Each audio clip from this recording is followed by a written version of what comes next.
I want to brainwash you on how to make so much more money. So let's talk about it. Money is such a sensitive topic that I feel like not a lot of people talk about. I truly believe that if more women had honest conversations about what it actually takes to build wealth, then you can become wealthy. This is coming from someone who used to work a job where I was paid $2.63 every single hour. It's so easy to say when people say, yeah, you can be rich, you can do anything. It's so easy to jump to the conclusion, but it's easy for you to say you had all the advantages. You come from this family. You had a leg up. I didn't have any of those. And so this is coming from someone who literally came from a third world country. And in this video, I am going to share the things that I did over the last decade that has helped me become rich. Now, before I jump into anything, my name is Anna Rogers. I've been creating content here on YouTube, and I actually finished my 30-day challenge a couple of days ago, but completely forgot about it. I realized that, I hit 30 days and I didn't make a video about it because we were in the middle of a retreat. So we were running a retreat. I hit the 30 days and I didn't create a video to celebrate, which is a little bit anticlimactic, I'm not gonna lie, but here I am. When I first gave myself that challenge of creating a video every single day for 30 days, I knew it was gonna be hard.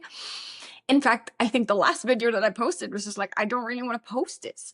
But it comes back to who you are as a person. Do you show up when things are hard? When I finish those 30 days, will I stop creating content here? No. Will I be creating videos every single day? Probably not. But what you can expect are longer, more in-depth videos around topics that I've really been thinking about, around topics that have changed my life and I know can change yours. And so today I wanted to talk about money and really talk about some of the fundamental beliefs and principles that has allowed me to make a lot of money in my lifetime. So let's jump straight in. I want to talk about the first one, which is stop thinking that people who are richer than you are actually smarter than you. Now, growing up in the Philippines, I always had this belief that if you are rich, you are just so much smarter. You have skills. And so I had this very weird beliefs around money, which we're going to be talking about later. But one of those beliefs was I thought that you had to be really, really smart in order to make a lot of money. And this actually stopped me from making money sooner because I thought that there was this barrier to entry and I couldn't break through the barrier to entry unless I was XYZ. And XYZ is where I had all the qualifiers. I needed to go to a better school. I needed more experience. Actually, what I just needed to do was start and believe. And so I remember this was maybe three years back when we started our coaching company. And Tom and I went to this mastermind that we had paid a lot of money to join.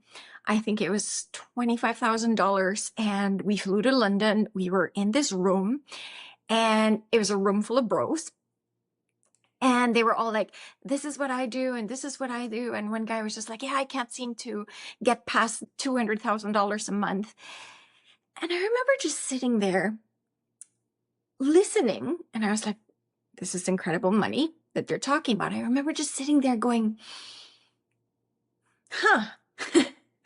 And then my husband, Tom, was sitting there and was looking at me, and he was just going, huh. And then when we get back to our hotel room, he and I just looked at each other and we're just like, we're smarter than some of these people. And we didn't mean it in a condescending, cocky way. We're just like, we are smarter than half of these people. And yet half of these people were making a ton of money. More money than us. And at that time, it kind of felt like there was just this click. I was just like, oh, They do not know more than we do. They were just willing to start. They were willing to start, and they had belief that they could make it.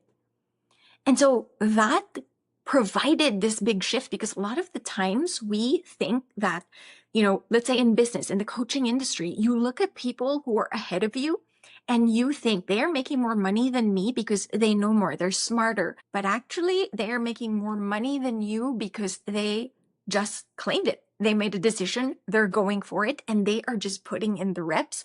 Versus you, if you're caught in your head, like one of Tom's favorite Tony Robbins quotes is, if you are in your head, you're dead. And so if you're always thinking that someone has a secret strategy, someone has something that you need, i.e. more skills, more training, then you're always going to be looking for that versus actually just going for it. So if you want to become wealthy, if you want to become rich, the first thing that you need to understand is people who are ahead of you, they are not necessarily smarter than you. They just actually started putting in the work. And so it's really interesting when you start thinking about it this way, because all of a sudden it is not more skills, it is not more education that you need. It is actually you just actually putting in the work, willing to suck, because in the beginning you will suck, and then keep refining from it. And so, yes, skills are important, but they do not know more than you. They don't have the secret strategy. They just actually got started, and they kept believing, reiterating, and got really, really good at what they do. Now, the second principle that I want to brainwash you on is you need to upgrade your self-story. Who you see yourself as is going to be one of the key things that will stop you from actually making money. If you see yourself as someone who is bad with money, guess what? Every single time you make money, it will come, land in your bank account, and something will happen and it'll disappear straight away. Like, I'm sure you know, or maybe this is you, I'm sure you know people who they get hold of money, like a big sum of money lands in their bank account, and then all of a sudden they have like a car payment, their car breaks down, something breaks in the house, and then all of a sudden it goes. And this happens when you have a belief that you are not good with money. And so for me, I used to think that I'm not good with money, or I'm only good at saving money, but I'm actually not good at creating money. Like, I had these weird self stories that came from my subconscious. So this is like my money story. If you want to become wealthy, the first thing that you need to do is you need to rewrite your money story. If your money story is always keeping you in a state of you are not enough or you are not good, then it's going to be a self-fulfilling prophecy. The words I am is so powerful. If you attach the words I am to anything, then it will happen, right? And so if you keep saying, I am not good with money, versus saying, I am someone who is now learning how to be better with money, that is such a different reframe and a different way of seeing this. Now, our money story comes from our subconscious. I was just telling Tom earlier, I was just like, it's so crazy that for me, my view is that if you are wealthy, if you are rich, you had to lie, cheat your way there. It's just like, that is such a fucked up worldview. And the reason why I have that worldview is because growing up in the Philippines, the people who that I would see were wealthy were politicians. And politicians in the Philippines are all primarily corrupt, have lied, cheated their way to get there. And so growing up, I would hear my parents, they would watch the news and they go, oh, he's only wealthy because of this, or that politician is so corrupt. And so in my head, I started making these connections, thinking, if I become wealthy, I have to become a bad person. And so the first thing that you need to do is you need to rewrite your money story. Start upgrading your money story to talk about the type of person you are, the type of life you want to create, and the type of person how you interact with money. Are you someone who operates from a place of abundance? Are you someone now who believes that you can generate money at any time? Like, I genuinely believe that I get paid for my creativity. I know that I can think of an offer, I can put it out there, and I can sell to people, and I can instantly make money. That is a fundamental belief that I have. If my business went to shit and went to zero tomorrow, I know that I will still find a way to become wealthy because A, I have built the skills, but I have also upgraded my money story and upgraded the way I view money and how I relate to it. If you are always viewing money as something that you're chasing and something that you never have enough of, you're never going to have enough of it. And so a lot of people think that if you want to become rich, the first thing that you do is you just need to start working harder. It's not actually that. It goes deeper. Who you believe you are in relation to money will determine how much money you will make in the long term. The third principle that I want to talk about is stop trying to save money to become rich. You will not become rich by saving money. This is just a fact of life. And it's really interesting because I was actually watching a video from Layla Hermosi, and I really loved her perspective on this. She was like, yes, you will not become rich by saving money, but saving money will allow you to actually take more risks in your business.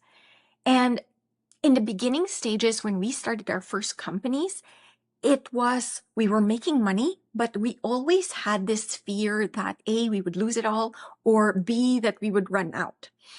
And then it wasn't until we actually lost a shit ton of money did we realize that, oh, we actually had a runway.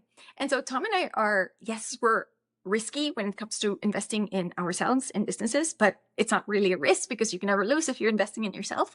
But we always make sure that we have a year runway for any of our businesses.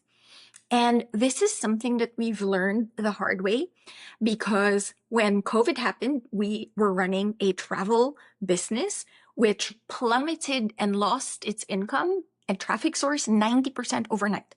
So imagine having a business and then 90%, all of a sudden it goes down and you're left with a staff to pay, overhead expenses. And so that was such a good lesson. And Tom and I had we had like a year war chest where we could keep paying our employees. We could keep surviving, keep growing. And so if we did not have that, we would have probably gone into scarcity. And so, yes, you will not get rich by saving money, but you still have to save in order to make sure that your nervous system feels safe. And this number varies for a lot of people. For us, we're very conservative. We want a year's runway. This is because we have a team. We want to make sure we're always able to pay our team. We're able to pay ourselves salary. We have this entire system. But for other people, it's like, okay, as long as I have 6 months in my war chest or 3 months in my war chest, then I know that I can keep investing in my business. I can keep investing in myself. And the thing is, saving money is not going to get you rich. You will become rich if you keep investing that in yourself. Alex Hormozi talks about this. He's like, instead of investing in this S&P 500, invest in the S&P U. You are your own best asset. And so even quite recently, Tom and I were having discussions on our next investment. And he was just saying, well, should we put this amount of money into another property? We already have a property in Bali that we just built. We paid for it in cash. And we were like, okay, well, should we put another chunk of money and buy another property? And I go, yes, we could. But what if we put that chunk of cash into our business? We're developing a lot of really cool stuff with our third company, Hey Clients. This is our software company. And we're building like incredible stuff. And I was just like, imagine taking that amount of money and investing it back into the business, what we could do, how much returns we would actually get. Because if you're looking at the real estate market, you can average 12 to 15% returns. Great, cute. But if you invest that in our business, this could result to 100x returns. And so when you start thinking of this, when you start thinking from this lens, you start realizing that A, you are your own best investment, and B, saving alone will not actually get you rich. It is taking risks. It is taking moonshots in your business. It is investing in yourself and investing in things that you know can give you a bigger ROI in the future. I can go down this rabbit hole, maybe if we have a bonus one down the line, but you first need to understand that you will never get wealthy by just investing. The richest people in the world have made their money first and then started investing it. And now their investment is accumulating and making them more money behind the scenes. But you first need to be able to put in the work and learn about how to actually do that. Now, the fourth one is take radical responsibility. And the reason why this is so important is because a lot of the times people believe that they are entitled to become rich. There is a lot of entitlement in the online space. People think if I show up, I should be getting money. If I keep posting content, I should become rich. It doesn't work that way. There is going to be a time in your business where you are working and you're putting in the reps and you're putting in the reps and it doesn't feel like you're getting anywhere. And then all of a sudden you'll feel this whoosh. All of a sudden you're just like, oh my God, it's working. I remember probably the first 2 years of our very first business, we were hardly making any money. You know, the first money we ever made online was $50. We thought we were the richest, coolest people. We were like, oh my God, proof of concept, this works. We can make money online. We're going to be millionaires. Obviously, we spent that $50 that same night. We bought beers and it was gone. But for us, it was like proof. But I'm not going to lie. The first 2 years were fucking hard. They were hard because you're putting in the work. You had zero skills. You didn't know what you were doing. And you were just like cobbling by. You were like cobbling by trying to make things work, unsure if it would actually pay off. But those people who are able to stick it through, they are the ones that win. A lot of the times people give up. You know, I say this all the time. Not everyone should become an entrepreneur, and that's fine. But if you are willing to stick it out, if you are willing to do the hard things and actually, you know, go through the periods and the challenges where it doesn't seem like anything is working, but you keep refining, you keep getting better, you keep building skills, then you will experience this like whoosh. For the first 2 years in our business, we weren't making money. And then all of a sudden something hit and we started climbing. Our blog started making more money. We started getting over 750,000 page views every single month. And that resulted in money.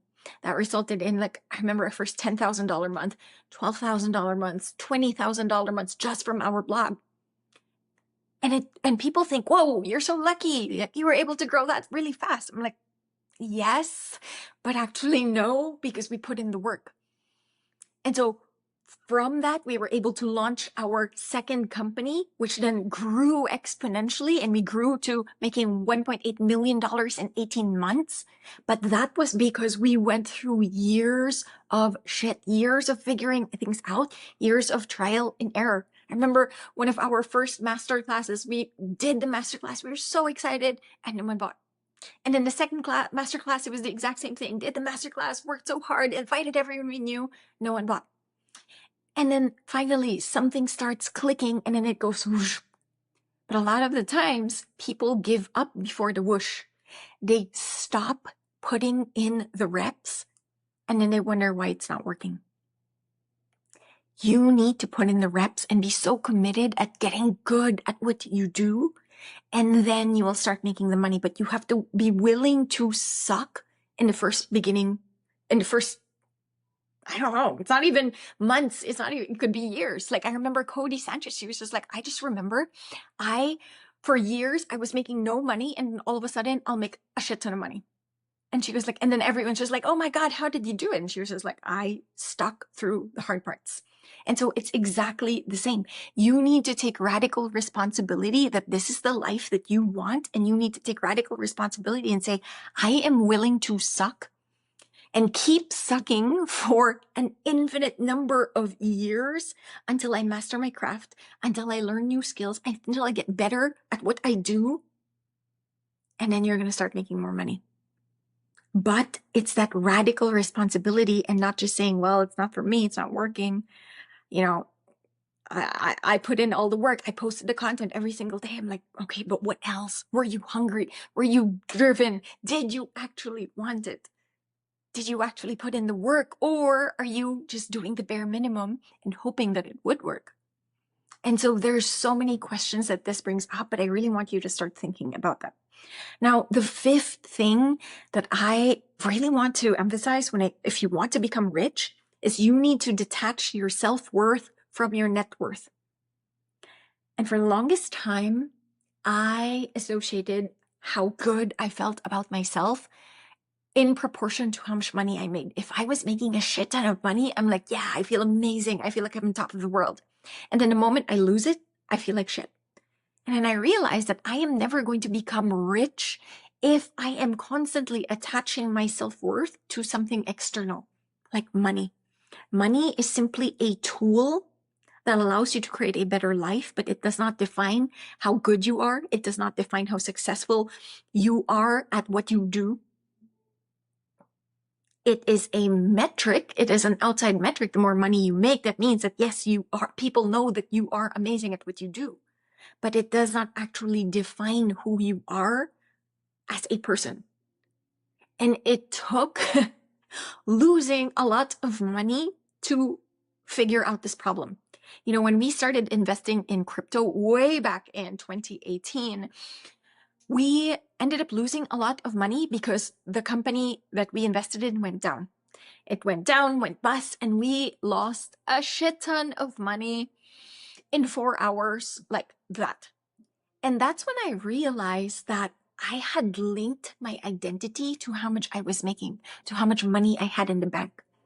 And when I finally detached those two things, I saw that money was just a tool that I could use to continue bettering my life and the life of other people around me. And so I realized that if I was not making the amount of money that I wanted to make, that had nothing to do with who I was. I just needed to get better. I just needed to improve my skills, and everything else will catch up. But if you are constantly tying your self-worth to how much you are making, it is a zero-sum game. If you truly want to become rich, you need to first feel safe and have this like self-assurance of who you are and your capabilities and your skills, and the money will follow afterwards. Number 6. I'm going to read this because it is so good. I messaged this to Tom today and I said, you are directly paid in proportion to the difficulty of the problem that you are solving. What does that mean? This means that if you want to become rich, you need to solve big problems. If you are solving a small problem, you will never get rich. If you are solving a problem that 100 other people can solve, you will never get rich. What do I mean by this? In our very first business, we were solving a problem where we were giving people information. We were giving people travel information and inspiring them. Was that helpful? Yes, we were inspiring a lot of people, but there were infinite number of other travel websites where they could get the information, where they could feel inspired. And so we weren't necessarily solving a bigger problem. In our second company, we started solving the problem of we can help you profit from your passions. That was a big problem, especially during COVID when we launched that second company. It went like this. Our first business went down because it was a travel company, but luckily we had a second business that literally just took off because so many people were at home and so many people had a problem of, I want to profit from my passions. Everyone was at home. Everyone was looking for things to do online. And then all of a sudden we were like, hey, we can help you profit from your passions. And we helped so many people grow their websites, make money, sell different digital offers. Like, it was incredible. And we got paid in proportion to that. That is why we made a shit ton of money in such a short amount of time, because we got paid for the problem that we are solving. Same thing now with our company, Hey Clients. We are now solving a very, very big problem. We've just gone on like this crazy hiring spree. We are working with incredible developers. We are developing so many cool things behind the scenes in AI that's going to change the game. And it is our freaking moonshot call. And it is literally our definition of solving big problems. Because if you solve a very, very big problem, people will pay you a lot of money. And so I want you to think right now, if you have a business, Are you solving a big enough problem? And if not, how can you get so good at what you do that people will find value in that? Or how can you solve the problem in a way that only you can solve the problem? Are you sprinkling enough of your magic, your juice, so that they can only get it from you?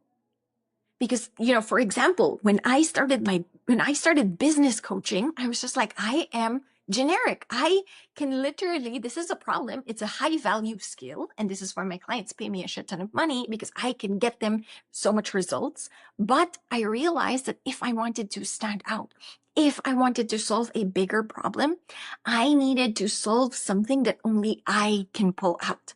And this is why when I started talking about storytelling, when I started talking about brand and your creative self-expression and going after your big freaking delusional dreams, all of a sudden, this is something that I am solving a bigger problem. If I can inspire someone to go after their big freaking 10x delusional dreams and become the most empowered, magnetic version of themselves, they're going to make so much more money. And that is solving a big problem. And so I want you to think in your life, in your business, in whatever skill, maybe you're in a 9-to-5 job, are you solving a big problem that people will find the work that you do indispensable? That people are willing to increase your salary and keep increasing your salary so that you are paid in proportion to the problem that you are solving. For me, one of the reasons why I am writing my book and working on this book and dedicating all of my time to creating this piece of content and this masterpiece is because that I know that it is going to pay me in direction to the problem that I am solving. And the problem that I am solving is stopping women from playing small, getting women to see their full potential and getting them to actually shed the good girl conditioning and follow their big delusional dreams. And it's so interesting because a lot of the times we think, okay, if I want to make more money, I just need to work harder. If you notice, work harder is not really in any of that. You have to put in the reps. Yes, that's kind of the same as work harder, but it's not necessarily as in work harder as in my time is directly tied to how much money I am making. We are currently about to start this whirlwind trip all over the US, Puerto Rico, wherever. We're flying all over the place. And I know we are still going to make a shit ton of money this month. Why? Because of the value that we are putting out in the marketplace. And so if you enjoyed this, like, comment, subscribe. I want you to tell me which one of these actually hit home for you. Because a lot of the times it is so easy to say, I want to make more money. And we're here going, okay, I need to become an energetic match. I need to manifest. I need to do all of these things, which I agree with at a certain point. But at the same time, if you want to make more money, you actually also have to just put in the work, do the actions. A lot of sometimes people are just like, yeah, but I'm manifesting the money. I'm attracting it. I'm becoming the match. I'm doing this. I'm like, great. But are you actually showing up?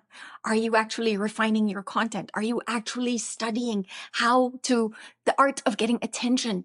Are you actually studying the art of selling to people, getting people to feel something? Because if you want to make more money, especially as an online coach, that is how. And so a lot of the times we have this idea of this is how I'm going to make money. I am going to save, I'm going to do this, I'm going to do this. But in reality, it all boils down to a few fundamental beliefs and principles that if you follow, you will become rich. That's it from me. Like, comment, subscribe, and I'll see you in the next video.